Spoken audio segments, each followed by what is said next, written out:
bo ar lung mol alo pawa ka chung tur ni pui po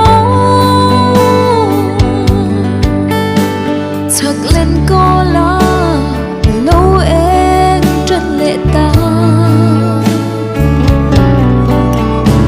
jing trian lung len a zual zuang e chun ni a rei don nge a riang ka ta i zun ngai a zual chi ne rau thang lung mol arang vai em ni sat mel darang ka ton mat lai lo e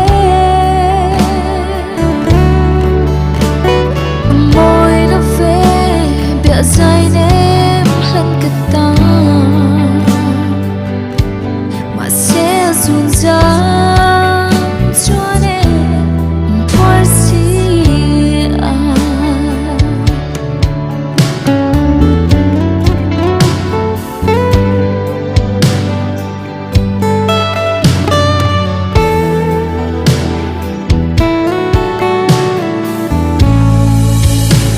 tur ni pui po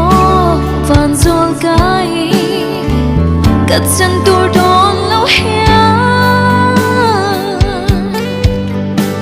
thang len ko la her liam zil ma se isun na ya tlai ni len hia